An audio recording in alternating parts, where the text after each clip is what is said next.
मौत की आ गई है मौत, जीवन का साथ दे रहा है शौर्य, जीता जीवन हारी मौत। जी हाँ, अब कोविड से लड़ने के लिए वैक्सीन आ रही है और बहुत ही जल्द हम सबको खुलकर जीने की आज़ादी मिलेगी और कोविड हारेगा। आज हम जानेंगे ऐसे ही 5 बेहतरीन वैक्सीन के बारे में जिसकी दुनिया में काफ़ी चर्चा हो रही है, और जानेंगे कि इनमें से कौन सी वैक्सीन सबसे ज़्यादा कारगर है हमारे अपने भारत के लिए। नमस्कार, मैं तपन, स्वागत है आप सबका डेबी तपन में। इस वीडियो को लाइक करें, शेयर करें और कमेंट करके ज़रूर बताएं कि वीडियो आपको कैसा लगा। और हाँ, सब्सक्राइब जरूर करें क्योंकि यहाँ मिलती है आपको नई नई जानकारियाँ और साथ में होती है मोटिवेशनल बात, वो भी शेर व शायरी के साथ में। चलिए शुरू करते हैं।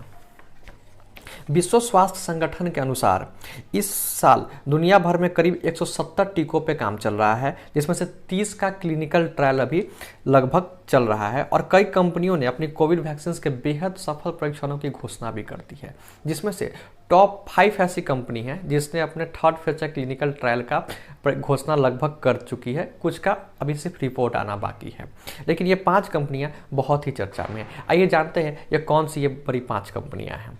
तो इसमें पहले नंबर पे आती है अमेरिकी दवा कंपनी फाइजर, जिसने जर्मनी की बायोटेक के साथ मिलकर ये वैक्सीन बनाई है। फाइजर दुनिया की उन पहली दवा कंपनियों में शामिल है जिन्होंने फेज 3 ट्रायल के नतीजे सबसे पहले दुनिया के सामने लाकर रखी, और इसने दावा किया कि इसकी वैक्सीन 95% तक काम कर रही है। दूसरे नंबर पे आती है अमेरिकी कंपनी मॉडर्ना। मॉडर्ना की वैक्सीन फाइजर और बायोटेक के बाद आई है। mRNA 1273 नाम से विकसित किए गए हैं, और इसने भी दावा किया है कि इसका भी वैक्सीन 94.5% तक ये हमारे ऊपर असरदार है और ये काम कर रही है। तीसरे नंबर पे आती है स्पुतनिक 5 जो रूस की कंपनी है, और इसने भी दावा किया है कि इसकी भी वैक्सीन 92% तक सब पे कारगर है और ये काम कर रही है। चौथे नंबर पे आती है British pharma company AstraZeneca Oxford का वैक्सीन। एस्ट्राजेना ऑक्सफोर्ड का वैक्सीन ये कोविशील्ड के नाम से है, और ये कंपनी सीरम इंस्टीट्यूट द्वारा भारत में ही बनाया जा रहा है, और इसका आगे भी जो भी आएगा प्रोडक्शन ये भारत में ही बनाया जाएगा। और इसके तीसरे चरण की ये भी रिजल्ट आना बाकी है, लेकिन ये भी काफ़ी कारगर है इसके और बाकी के रिपोर्ट को देखते हुए। 5वें नंबर पे आती है भारत का biotech Covaxin. Indian council of medical research और भारत बायोटेक ने इस महीने कोवैक्सीन का तीसरे चरण का परीक्षण शुरू कर दिया है, जिसमें 26,000 लोग हिस्सा ले रहे हैं। अब जैसे परीक्षण कंप्लीट होगा इसका भी रिपोर्ट आ जाएगा, लेकिन इसके बाकी की रिपोर्ट को देखते हुए ये भी काफ़ी कारगर सिद्ध हो रहा है। अब इसके साथ में भारत बायोटेक एक और भी वैक्सीन पर काम कर रही है, जो कि नाक में बूंदों के रूप में इस्तेमाल होगी। इसका भी ये भी अगले साल तक बनकर तैयार हो जाएगी। अब हम जान ही गए कि 5 बड़ी कंपनियां जो कि अभी सबसे ज़्यादा चर्चा में है और थर्ड फेज क्लिनिकल ट्रायल तक लगभग कंप्लीट कर चुकी है। अब हम जानते हैं कि इस 5 में से कौन सी बड़ी बड़ी कंपनियां हैं जो कि भारत के लिए लाभदायक होगी, जो कि भारत में जिसका वैक्सीन इस्तेमाल किया जा सकता है। इसमें से मात्र 3 ऐसी वैक्सीन है जो कि भारत के लिए उपयुक्त बताया जा रहा है। 3 कौन कौन सी है? पहले नंबर पे आती है ऑक्सफोर्ड एस्ट्राजेना की वैक्सीन कोविशील्ड, दूसरे नंबर पे स्पुतनिक की एडनोवायरल वैक्सीन स्पुतनिक 5, और तीसरे नंबर पे आती है भारत बायोटेक की कोवैक्सीन। अब हम जानते हैं कि ये 3 ही क्यों कारगर है भारत के लिए। तो हम आपको बता दें कि दुनिया में अधिकांशतः टीके नोवावैक्स या सानोफी के प्रोटीन आधारित होते हैं, और इस वैक्सीन को सामान्य तापमान पर भी स्टोर करके रख सकते हैं। इसके लिए बहुत ठंडे तापमान के भंडारण की आवश्यकता नहीं होती है।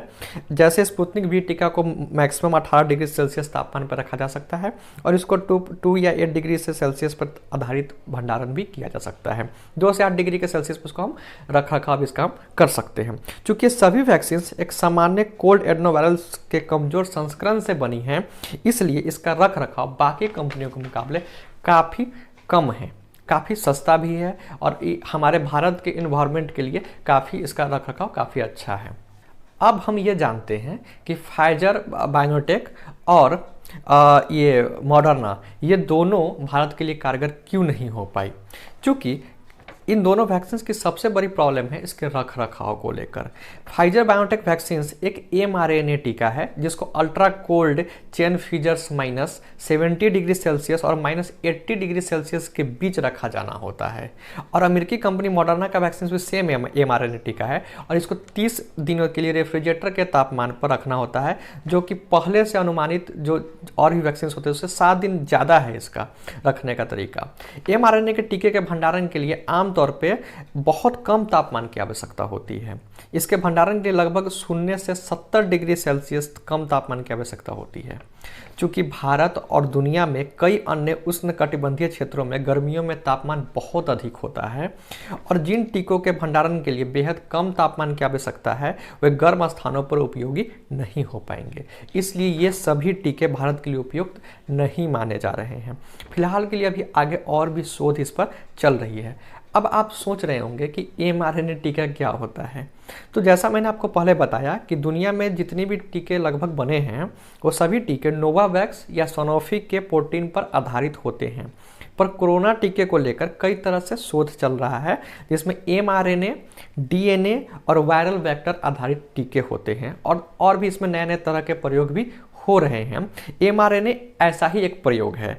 यह जानकर आपको हैरानी होगी कि आज तक दुनिया में इस अप्रोच पर आधारित किसी वैक्सीन को अभी तक मंजूरी नहीं मिली है। अब ये देखिए कि ये कैसे काम करता है mRNA टीका। देखिए, नॉर्मल वैक्सीन जो होता है वो शरीर को वायरस या बैक्टीरिया के बनाए प्रोटीन्स को पहचानने और लड़ने के लिए तैयार करती है, लेकिन इसके उल्टा mRNA वैक्सीन बॉडी को चकमा देकर उससे खुद ही वायरल प्रोटीन बनाने की टेम्पलेट की तरह काम करती है। ये mRNA क्या करता है कि वैक्सीन बॉडी को चकमा देता है और उससे खुद ही प्रोटीन्स बनवाता है जो कि उस वायरस से लड़ने के लिए कारगर हो सके। ये प्रोटीन्स एक साथ जुड़कर वायरस नहीं बनता है। इम्यून सिस्टम इस प्रोटीन्स को डिटेक्ट करता है और उसके प्रति डिफेंसिव रिस्पॉन्स को तैयार करने लग जाता है। तो ये टीका तो काफ़ी कारगर है, पर जैसा मैंने पहले आपको बताया कि विशेषज्ञ के अनुसार इसका रख रखाव भी काफ़ी खर्चीला है, और खर्चीला छोड़ दीजिए, उपयुक्त ही नहीं है। अगर उपयुक्त बनाया जाएगा तो उसके लिए काफ़ी खर्च करना पड़ सकता है। वैसे अब आगे और क्या शोध होता है ये अभी देखना बाकी है, और इसलिए विशेषज्ञ का कहना है कि भारत को नोवावैक्स और सोनोफी जैसे प्रोटीन आधारित संचालित टीके पर ही विचार करना चाहिए। भारत में हो रहे इस संबंध में और भी दिलचस्प प्रयासों पर अभी काम बाकी है और देखना है कि आगे और क्या क्या होता है। चलते चलते 2 लाइनें आपके लिए। कौन कहता है कि मौत आई है तो मर जाऊंगा, मैं तो दरिया हूँ, समंदर में उतर जाऊंगा। मिलते हैं फिर कुछ नए चीज़ों को लेकर, तब तक के लिए धन्यवाद।